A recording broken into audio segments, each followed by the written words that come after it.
तो अपन ने कल देखा था conduction convection modes of the heat transfer में देखा था अपन ने, ठीक है ना, कि पहले तो अपन ने बताया कि हीट एंड टेम्परेचर में डिफरेंस क्या होता है, थर्मोडायनामिक्स और एचएमटी में क्या डिफरेंस होता है, फिर modes of the heat transfer क्या होता है, जो एचएमटी जो अपन सब्जेक्ट पढ़ने जा रहे हैं, तो उसमें कंडक्शन देखा था, कन्वेक्शन देखा था और रेडिएशन देखा था।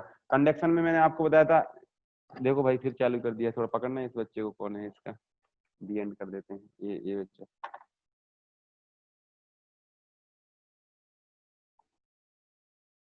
अब करने दो आप।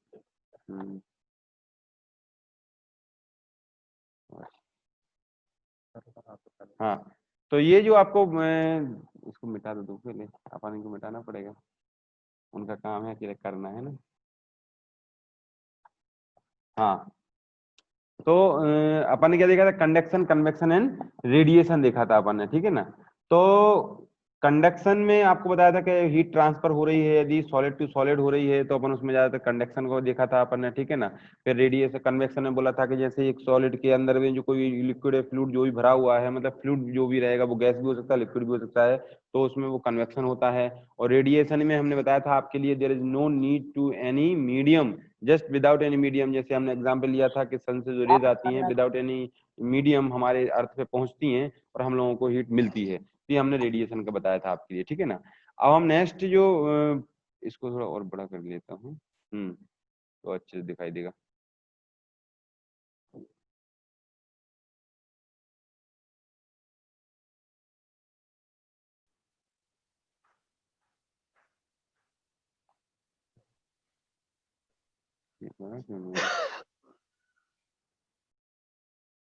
हाँ, तो ये अपन ने देख लिया था, कल ही बता दिए थे। अब आज देखते हैं, देखिए अब ये क्या लिख रहा है यहाँ पे,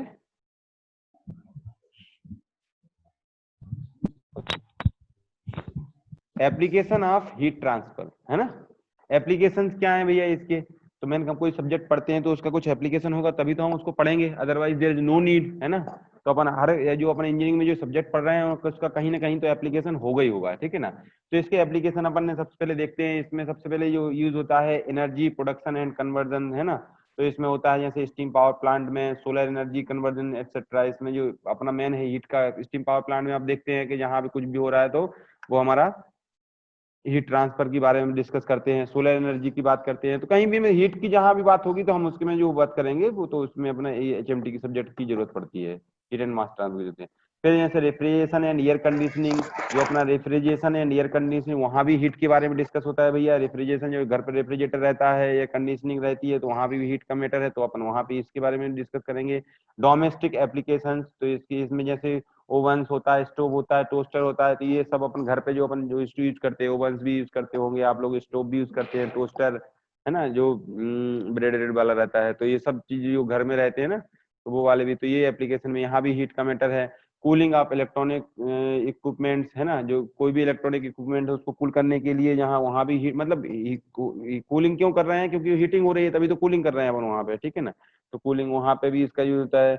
मैन्युफैक्चरिंग, मटेरियलिंग, प्रोसेसिंग, वेल्डिंग में जहाँ हो वहाँ हीट की बात होती है। कास्टिंग हो, सोल्डरिंग हो, लेजर मशीनिंग हो, कुछ भी हो, मतलब जहाँ हीट से रिलेटेड मैटर है तो ये हमारा application of the heat transfer, ये हमें इस पे वर्क करना है, ठीक है ना। ऑटोमोबाइल्स में, एयरक्राफ्ट डिजाइन में, है ना, नेचर, वेदर, क्लाइमेट, ये इसमें भी वेदर भी अपना भाई, क्लाइमेट जो है वो चेंज होता रहता है, कि जैसे अभी जैसे समझ लीजिए कि पानी का सीजन है, फिर कभी समर सीजन रहेगा, कभी विंटर सीजन रहेगा, रेनी सीजन, मतलब जो है ये हर जगह आपको जहाँ पे इस तरीके की मैटर होगा तो ये अपने एप्लीकेशन हो जाएंगे, कि यहाँ पे अपन जो देखते तो उसमें कोई चीज पता करने के लिए हम हीट एंड मास ट्रांसफर जो सब्जेक्ट है उससे हम कोई चीज सीखेंगे, उसी से हम पता कर पाएंगे, ठीक है ना। चलिए अब आगे चलते हैं हम। फिर आ गया अपना ये, क्यों भैया, अब कोई कर नहीं रहा यार, तुम लोग कर रहे थे ना कोई, आप करो ना, क्योंकि हमको अगर को पता चल गया नाम आ जाएगा, या अब यहाँ हमको नाम दिखा रहा है सीधा, है ना। तो अब अगर बेटा गलती से तुमने उस टाइम पे कर दिया जिस टाइम पे हमने वो नहीं किया था, वो मतलब अपना मोड होता है ना, अब अगर हम गलती से कोई यहाँ से एक लाइन भी खींचेगा ना तो हमको यहाँ सीधा नाम आएगा डायरेक्ट उसका, ठीक है ना, फिर तुमको पता चलेगा बेटा। चलिए, तो अब अपन देखते हैं भैया कंडक्शन के बारे में आपको बताया था, है ना, डेफिनेशन ऑफ द कंडक्शन क्या है। तो जो आपको मैं पढ़ा ही चुका हूँ ऑलरेडी, की डेफिनेशन तो बता चुका था ना कंडक्शन, कन्वेक्शन, रेडिएशन के बारे में। तो यहाँ भी वही लिखी है, डेफिनेशन लिखी है, the transfer of heat between two solids body is called as conduction.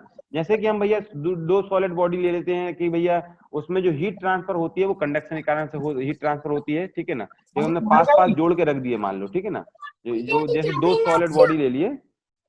आवाज नहीं आ रहा बेटा, अपने अनम्यूट कर लें सब लोग, आवाज घर की नहीं हमको सुनना है ना। तो क्या था अपना कि कंडक्शन में अपन ने क्या देख रहे थे कि एक तो अपन ने क्या, जैसे मैंने बोला कि दो सॉलिड आपने रॉड रख ली, ठीक है ना। तो अपन ने उसको आजू बाजू टच करके रख दिया, तो जैसे एक रॉड गर्म होगी तो दूसरी रॉड भी गर्म हो जाती है। कैसे हो जा रही है? वो कंडक्शन के कारण हो जा रही है। तो transfer of heat between two solid body is called as conduction. फिर अपन ने बताया it depend on the difference in temperature of the hot and cold body. वो सीधी सी बात है भैया कि इसका टेम्परेचर उधर ट्रांसफर होगा तो कैसे होगा कि जब हमारा क्या होगा कि जब एक हॉट बॉडी होगी, तो क्योंकि हमारा कंडीशन यही है कि हीट ट्रांसफर तभी होती है जब हमारा एक हायर टेम्परेचर हो और एक लोअर टेम्परेचर हो।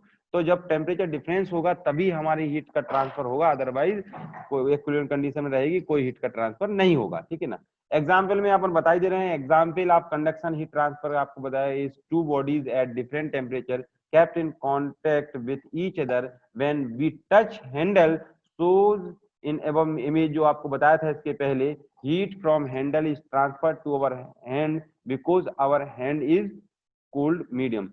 जब भी देखो क्या था कि जब उसको केटल के लिए जो अपने रखा था अपने स्टोव पर, तो उस टाइम पे तो भैया नीचे हीट तो हम नीचे दे रहे थे, ऊपर वाला तो पोर्शन हमारा क्या था, ठंडा था भैया, कुछ नहीं था। लेकिन हमने क्या किया, वो भी एक, और दूसरी बात एक और रहता है कि आप कई चीजें देखे होंगे आपने, तो उसमें कनेक्टिविटी रहती है। जो केटल भी आपने देखा होगा, या जो जो अपन रखते हैं, जो क्या बोलते हैं उसके लिए,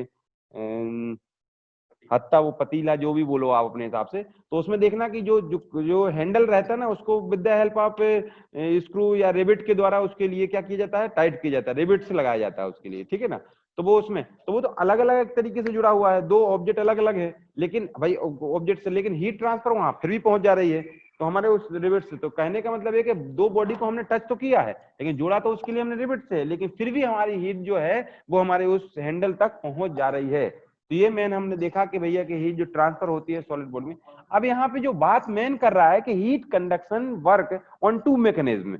हीट कंडक्शन वर्क कैसे करता है भैया? अब कंडक्शन तो हो रहा है, हमें पता दिया कि भैया कंडक्शन हो रहा है कि if the heat transfer from solid to solid that is the conduction. अब हीट ट्रांसफर हो रहा है तो वो भैया दो मैकेनिज्म में वर्क करता है। एक होता है मॉलिक्यूलर इंटरेक्शन और दूसरा होता है drift of free electrons. Molecular interaction क्या होता है भैया? जैसे कि अपन वापस यहीं पे जाते हैं,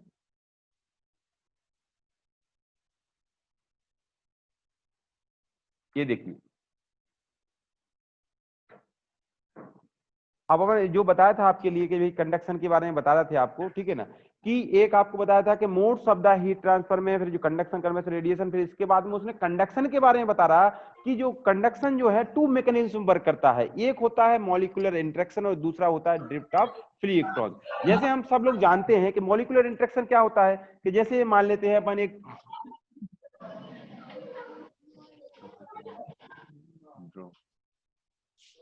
जैसे ये मैंने क्या कर दिया भैया, ये इस तरीके से, ये मॉलिक्यूलर इंटरेक्शन, जैसे ये अपन मॉलिक्यूल्स बना रहे हैं यहाँ पे, ठीक है ना। फिर इसके जस्ट पास में एक जो सॉलिड बॉडी है, तो एकदम टच टच करके ही रहेंगे एक तरीके से मॉलिक्यूल्स, थोड़ा ऊपर बन रहे हैं, रफली बना रहा हूँ क्योंकि, ठीक है ना। तो ये अपन ने इस तरीके से मॉलिक्यूल्स रह रहे हैं। अब क्या होगा भाई, इससे ये मॉलिक्यूल्स इस तरीके से पूरा ऊपर तक जाएंगे, ऊपर तक, इधर इधर से पूरे में, ठीक है ना। तो क्या हो रहा है कि देखिए, जब हमारा यहाँ से जब हीट जाएगी, यहाँ से ये हमारी हीट जा रही है, यहाँ से जो हीट यहाँ से जाएगी, तो क्या होगा कि यहाँ पे ये तो सॉलिड सरफेस है एक तरीके से, तो जब हीट जब पहुंचती है वहां पे, तो एक जो हमारा जो क्या बोल सकते हैं कि जो ऑब्जेक्ट है, उस ऑब्जेक्ट में इनफाइनाइट नंबर ऑफ मॉलिक्यूल्स होंगे। तो मॉलिक्यूल्स क्या होंगे कि मॉलिक्यूल्स गर्म होंगे।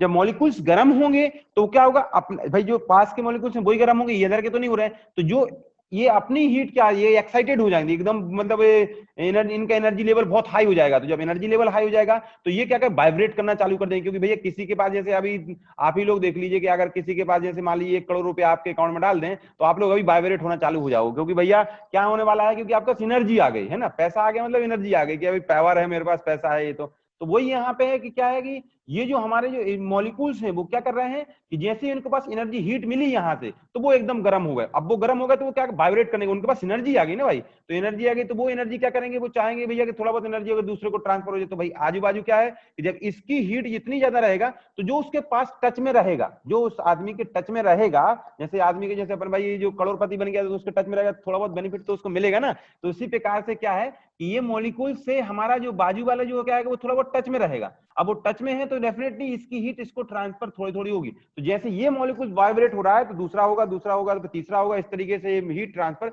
यहाँ से पूरे बॉडी में यहाँ पे ट्रांसफर हो जाती है। तो ये जो हमने आपको बताया मॉलिक्यूलर इंटरेक्शन, मतलब मॉलिक्यूल्स आपस में इंटरेक्ट करके हीट को ट्रांसफर करते हैं। तो एक तो ये हो गया। दूसरा आपको बताया मैंने ड्रिफ्ट ऑफ फ्री इलेक्ट्रॉन्स। अब भाई देखो कोई भी ऑब्जेक्ट होता है, मतलब कोई भी, जैसे अपन जैसे सोडियम का एग्जांपल लेते हैं इस तरीके से, तो उसमें जैसे क्या होता है उसका आपको पता होगा कि क्या कैसा रहता है उसमें, है ना। तो उसमें भी फ्री इलेक्ट्रॉन्स रहते हैं, कुछ बचते बचे रहते हैं, एक हाँ, जो उसका फार्मूला रहता है। तो उसी प्रकार से हमको क्या है कि जिस ऑब्जेक्ट है, जैसे कोई भी ऑब्जेक्ट है तो उसमें फ्री इलेक्ट्रॉन्स भी होते हैं, जिसको जो ज्यादातर ये क्या मेटल में ज्यादातर रहते हैं, ठीक है ना। तो फ्री इलेक्ट्रॉन्स हैं तो क्या करते हैं ये अपनी हीट, अब जो फ्री इलेक्ट्रॉन्स रहता है जैसे उसको हीट मिलेगी तो वो क्या करेगा, भागेगा इधर उधर, दौड़ेगा भागेगा, है ना। उसको थोड़ी एनर्जी मिली तो वो इधर से उधर भागेगा, उधर से इधर भागेगा, उधर से, उनको तो भाई रोक नहीं सकते आप फ्री इलेक्ट्रॉन्स को, ठीक है ना। बाकी तो जो बॉन्ड में बंधे हुए हैं तो वो तो बंदिश में है, तो बंदिश में है। लेकिन जो फ्री है भैया उनको छुट्टी मिल गई है घूमने की कहीं भी, है ना, एनर्जी मिली तो वो इधर उधर जाएंगे जब, तो उनके लिए वो उसके कारण से हीट हमारी ट्रांसफर होगी। तो एक दो मैकेनिज्म हमने कौन कौन से बताए, तो आप बताओ कंडक्शन में दो मैकेनिज्म वर्क करता है। एक आपका हो गया मॉलिक्यूलर इंटरेक्शन और दूसरा हो गया drift of free electron. Free electrons में क्या मतलब सीधी सी बात है कि ड्रिफ्ट मतलब बहुत सारे, और फ्री इलेक्ट्रॉन्स मतलब एक एक करके, जैसे इस मॉलिक्यूल का एक इलेक्ट्रॉन हुआ, इस मॉलिक्यूल का एक इलेक्ट्रॉन हुआ, तो ऐसे बहुत सारे मॉलिक्यूल्स मतलब वो इलेक्ट्रॉन हो जाएंगे। तो उनके कारण से भी हमारी हीट का ट्रांसफर होता है। तो ये हमने आपको बताया कि कंडक्शन में हीट ट्रांसफर किस किस मैकेनिज्म में होती है, ठीक है ना। अब अपन फिर आते हैं नीचे।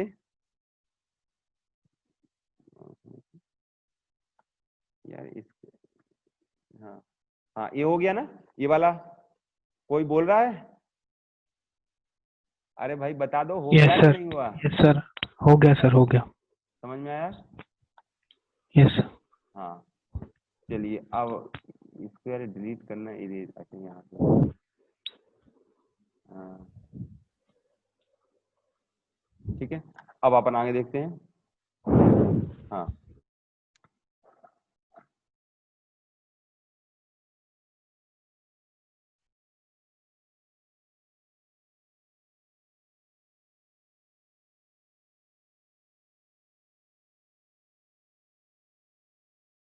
हाँ, क्या लिखा है, टाइप्स ऑफ कंडक्शन, है ना। अभी हमने आपको क्या बताया था भाई, टाइप्स ऑफ कंडक्शन मतलब अभी बताया modes of the heat transfer बताया था, जिसमें कंडक्शन, कन्वेक्शन एंड रेडिएशन बताया था। अभी हम सिर्फ कंडक्शन के बारे में पढ़ रहे हैं। कन्वेक्शन की हमने डेफिनेशन जरूर बता दी है आपको, कन्वेक्शन के बारे में बता दिया, रेडिएशन के बारे में बता दिया, लेकिन एक थोड़ा जनरल डिस्कशन किया है हमने उसके बारे में, ठीक है ना। अब हम उसका पूरा यूनिट ही पढ़ने वाले हैं, रेडिएशन की भी पूरी यूनिट पढ़ने वाले हैं। तो हमारा मेन उद्देश्य क्या है कि अभी हम सिर्फ कंडक्शन को देख ले, तो कंडक्शन को करें। तो सबसे पहले हमने कंडक्शन देखा, कंडक्शन क्या होता है, फिर हमने कंडक्शन किस मैकेनिज्म वर्क करता है, हमने वो मैकेनिज्म देख लिया। फिर इसके बाद में टाइप्स ऑफ कंडक्शन, कंडक्शन कितने प्रकार के उसको मेन तरीके से देखा जाते हैं। तो इसमें में इसने डिवाइड कर दिया भैया, स्टडी स्टेट हीट कंडक्शन होता है और एक अनस्टडी स्टेट हीट कंडक्शन होता है। चलिए ये बताओ मेरे को, स्टडी स्टेट क्या होता है भैया? कंडक्शन तो बाद में अपन जोड़ देंगे उसमें, स्टडी स्टेट तो पढ़े सर, होंगे ना आप। कोई भी चीज जिसमें टाइम के साथ चेंज ना हो उसे स्टेडी स्टेट कहते हैं। यस, है ना। और अनस्टडी स्टेट में डेफिनेशन सामने लिखी हुई है वैसे तो, ठीक है ना। तो ये है, तो स्टडी स्टेट और अनस्टडी स्टेट में ये हम थर्मोडायनामिक्स में पढ़ चुके हैं। पढ़े कि नहीं पढ़े आप लोग? थर्मोडायनामिक्स में पढ़े यस कि नहीं सर, पढ़े, यस सर। है ना। ये अपन स्टडी स्टडी पढ़ चुके हैं और अनस्टडी स्टडी पढ़ चुके हैं। लेकिन हम हीट ट्रांसफर की बात करते हैं तो हमारा मैंने उद्देश्य अपन टेम्परेचर, वहां भी टेम्परेचर लिए होंगे। तो इसमें सीधी सी बात है, स्टडी स्टेट उसने बोल दिया कि if the temperature of the body is independent of time, mathematically उसने लिख दिया डी डेल टी, मतलब डेल टी है वो, उसको मैंने डी टी लिख दिया इस तरीके से, वो डेल नहीं बन रहा था तो, ठीक है ना। तो आप उसको वही मान के चलना, छोटा यूनिट है ना del T by D T जो दिख रहा है आपको। तो क्या कर दिया इसमें अपन ने, कि change in temperature with respect to time equal to 0 लिखा है मैंने। इसका मतलब ये है कि हमारा जो टेम्परेचर है वो क्या है, कांस्टेंट है। सीधी सी बात है, आप खुद ही बोल रहे हैं temperature of the body is independent of time. ये इन लिख दिया भाई, इसमें इज है ना, उसको सही कर लेना। इन इज इंडिपेंडेंट ऑफ टाइम, मतलब टाइम पे डिपेंड नहीं करता है, सीधी सी बात है। अब टाइम पे डिपेंड नहीं करता है मतलब क्या है इसका, टेम्परेचर आपका टाइम पे डिपेंड नहीं करता है, इसका मतलब क्या हुआ, सर कांस्टेंट है टेम्परेचर। कांस्टेंट है टेम्परेचर, ठीक है ना। सिमिलरली यहाँ पे दूसरा लिखा है अनस्टडी स्टेट हीट कंडक्शन, यहाँ लिखा है the temperature of the body is depend on time, time पे डिपेंड करता है। तो यहाँ पे क्या लिखा भैया कि dt by dt equal to not equal to 0, not equal to 0 मतलब कि क्या है कि वो क्या है भैया, टाइम पे डिपेंड कर रहा है, मतलब क्या है, टेम्परेचर जो है वो कांस्टेंट नहीं है, ठीक है ना। और टी तो अपना टाइम को, स्मॉल टी जो दिखा रहा है टाइम को दिखा ही रहा है। अब देखिए जैसे अपन एग्जांपल ले लेते हैं, ठीक है ना, कि जैसे एक रॉड को हमने गर्म किया है ना, गर्म किया, तो अब अपन ने जैसे गर्म कर रहे हैं भैया, तो अभी अपन ने देखा भैया कि यहाँ पे इसके एक टिप पे टेम्परेचर इतना है, ठीक है ना। अब गर्म चल रहा है, लेकिन अब यहाँ से देखा तो 1 mm की दूरी पे या 2 mm की दूरी पे देख रहे हैं, तो वहां पे टेम्परेचर भी पता चला कि वही जो यहाँ 70 डिग्री सेल्सियस था वो वहां पे 1 mm की दूरी पे भी 70 डिग्री सेल्सियस है, और उधर भी बन रहे हैं। तो इसका मतलब है कि वो चेंज हो ही नहीं रहा है टाइम, तो उसको टाइम से कोई फर्क नहीं पड़ रहा है। आधे घंटे पहले भी वही था, 1 घंटे बाद भी वही है, और 2 घंटे बाद भी वही है, मतलब कि हमारा भैया स्टडी स्टेट कंडीशन में आ गया वो। अगर हमारा चेंज हुआ टेम्परेचर के, अभी 70 था, 70 के बाद में फिर वो पता चला कि धीरे से हमने तो गर्म किया था लेकिन 70 था, 70 के बाद में भाई गर्म करके रॉड को छोड़ दिया अपन ने, है ना। तो उसको एक तो क्या है कि 2 घंटे पहले, आधे घंटे बाद देखा, 1.5 घंटे बाद देखा, 2 घंटे बाद देखा, 5 घंटे बाद देखा, लेकिन टेम्परेचर में कोई चेंज नहीं था, तो वो अपना स्टडी स्टेट में चला जाएगा। अब अनस्टडी स्टेट में सीधा सा बात है कि हमने तो रॉड को गर्म करके रखा, लेकिन पता चला कि अभी हमारी रॉड गर्म थी, 70 का उसका टेम्परेचर था, पता चला कि आधे घंटे बाद हमने जब चेक किया उसका टेम्परेचर बचा 40। इसका मतलब है कि भाई वो तो चेंज हो गया। तो क्या है कि टेम्परेचर जो है हमारा टाइम के हिसाब से एक समय आधे घंटे के बाद में टेम्परेचर चेंज हुआ, इसका मतलब है कि वो हमारा कांस्टेंट नहीं है, टेम्परेचर हमारा कांस्टेंट नहीं है। पहले 70 था, अभी 40 हो गया, टेम्परेचर कांस्टेंट नहीं है, मतलब कि वो समय के हिसाब से चेंज हो रहा है, तो ये डिपेंड कर रहा है उसके लिए। तो इस तरीके से इसको बोलते हैं अनस्टडी स्टेट हीट कंडक्शन। ये दोनों चीज समझ में आई कि नहीं आई, ये पढ़ चुके हैं ऑलरेडी आप? आ गई सर। आ गई ना, चलिए आगे बढ़ते हैं। ये देखते हैं अब, ये क्या एडमिट करते रहो। हाँ, अब यहाँ लिखा भैया temperature field and temperature gradient के बारे में बात करेंगे। टेम्परेचर फील्ड क्या होता है, तो टेम्परेचर फील्ड जब हम इसमें heat and mass transfer, temperature field is defined, ठीक है ना, by T is a function of X by Z. जो हमारा, हम जैसे एक ऑब्जेक्ट ले लिए, 3 डायमेंशनल ऑब्जेक्ट है, जो तीनों डायमेंशन पर लिख दिया एक्स वाई जेड, और time T equal to small T क्या है अपना टाइम का। तो टेम्परेचर जो है वो फंक्शन होता है किसका, तीनों कोऑर्डिनेट मतलब एक्स वाई जेड और टाइम इनका है, ठीक है ना। तो इसको अपने टेम्परेचर फील्ड को दिखा रहे हैं। अब इसमें अपन जो चेंजेस हो रहे हैं तो वो अपन देख रहे हैं कि ये तो अपना फंक्शन हो गया भैया, टेम्परेचर जो function of the coordinate and और टाइम, ठीक है ना, टाइम का भी मतलब।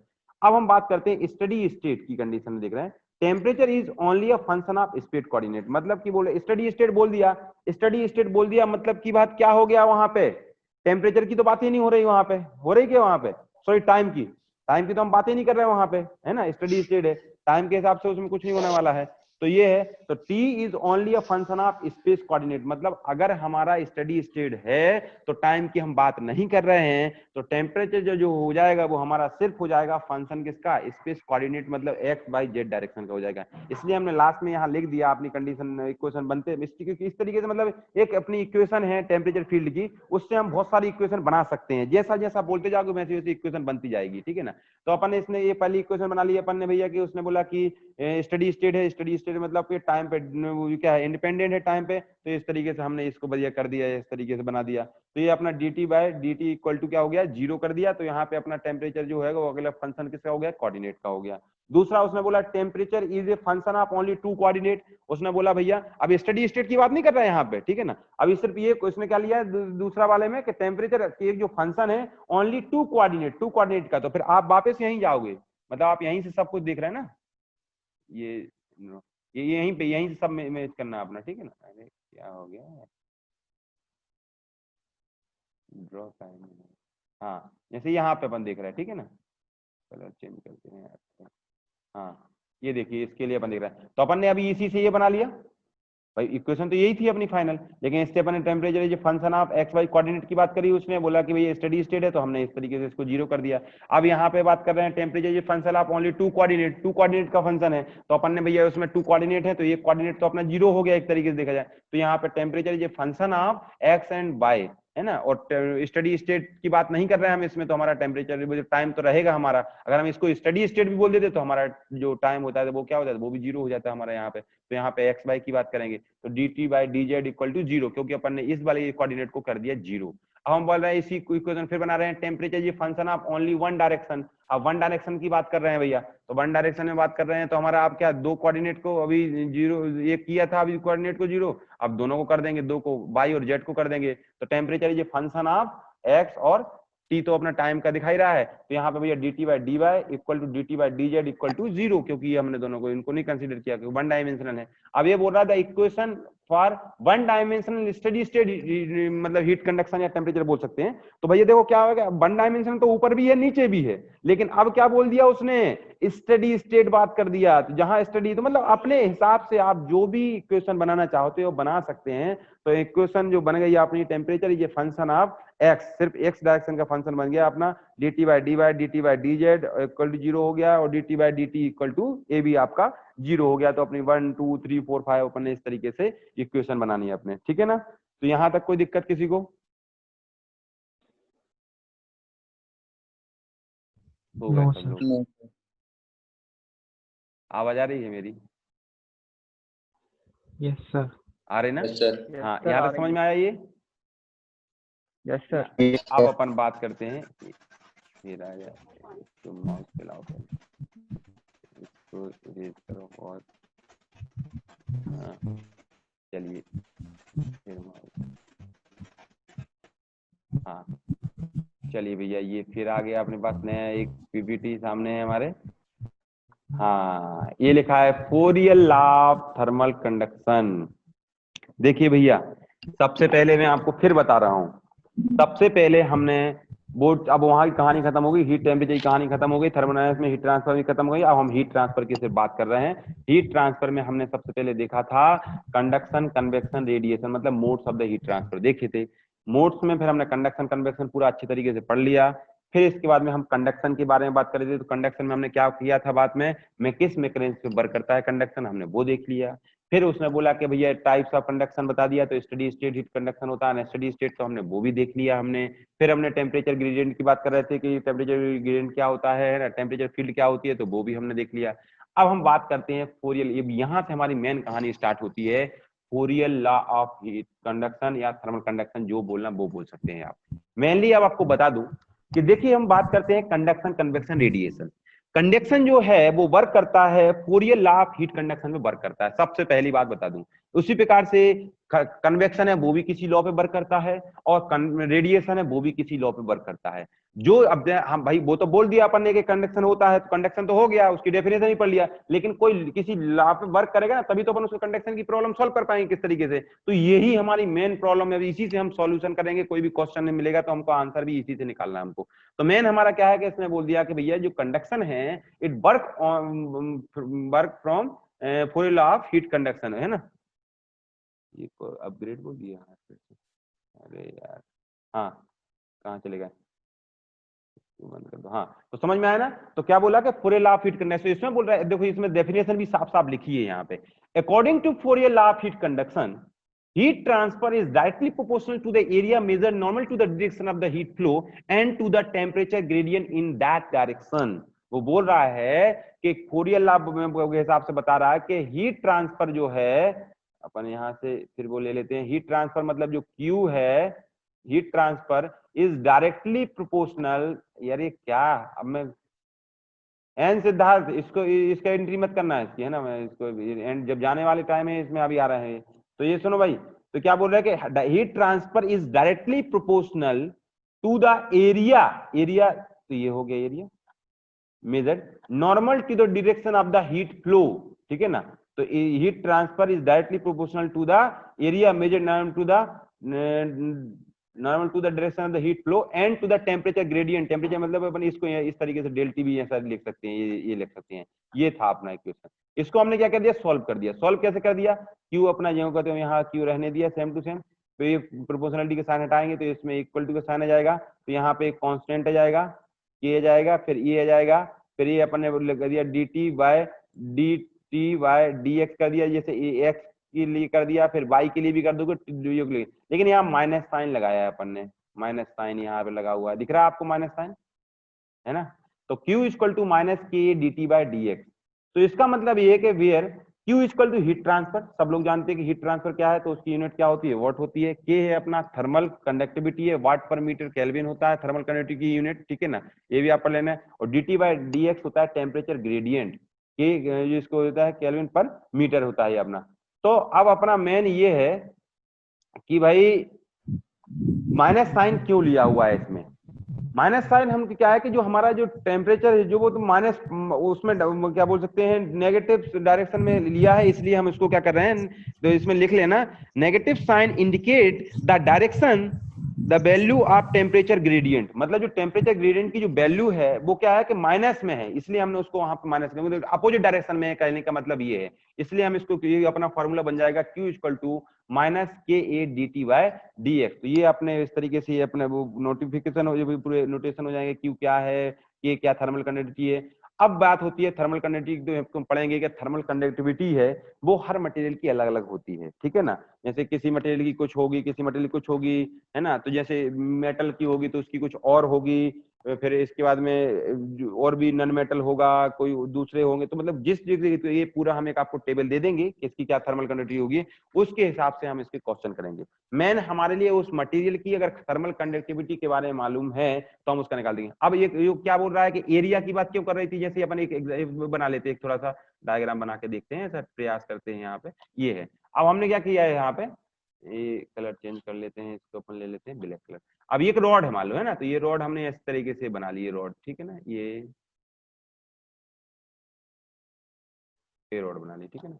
अब हीट ट्रांसफर क्या है, नॉर्मल, जैसे हीट ट्रांसफर मान लीजिए अपन ने ये मान लीजिए अपन ने ये डायरेक्शन दे दिया हीट ट्रांसफर की, ये दे दो ये इधर की, है ना, ये हीट ट्रांसफर की, ये क्यू दे दिया, तो ये क्या बोल रहा है कि हीट ट्रांसफर जो ये क्यू है is directly proportional to the area measure normal to the direction of the, normal है कि नहीं है, ये देखिए इस पे 90 डिग्री पे है कि नहीं, इस वाले एरिया पे, इस वाले पे, इस वाले जो भी जो बनाया हुआ है मैंने, तो इस पे क्या है, normal, normal to the direction of the heat flow, है ना, और इसका टेम्परेचर ग्रेडियंट, तो टेम्परेचर, तो वो बोल रहा है कि माइनस साइन क्या है कि इसमें अपोजिट डायरेक्शन में वो चल रहा है जो टेम्परेचर ग्रेडियंट है, इसलिए हमने इसमें क्या लिया, माइनस साइन लिया है। और जब इसका हम जब डेरिवेशन सॉल्व करेंगे तो डेरिवेशन में आपको यहाँ पे पता चल जाएगा माइनस साइन क्यों लिया हुआ है, ठीक है ना। ये अभी तो आपको यहाँ से फॉर्मूला में दिख रहा है, इसका डेरिवेशन अब हमें हर क्या है कि जितने भी हम करेंगे ना, चाहे फोरियर लॉ का हो, चाहे न्यूटन्स लॉ हो, या स्टीवन बोल्ट्जमैन लॉ हो, जो हम स्टीवन क्या बोलते हैं कन्वेक्शन में पढ़ेंगे स्टीवन बोल्ट्जमैन के बारे में, और उसमें नहीं सॉरी रेडिएशन में पढ़ेंगे स्टीवन बोल्ट्जमैन में, कन्वेक्शन में पढ़ेंगे अपन किसके बारे में, न्यूटन्स जो भी लॉ, न्यूटन्स के लॉ के, तो जो भी अपन डेरिवेशन करेंगे तो ड्राइव करेंगे तो इस तरीके से इक्वेशन आएगी। तो ये माइनस साइन क्यों किया है उस टाइम पे आपको एज समझ में आ जाएगा क्यों लिया है इसको माइनस साइन, ठीक है ना। तो ये यहाँ तक समझ में आया कि नहीं आया, ये बता दो मेरे को पहले तो। आ गया सर।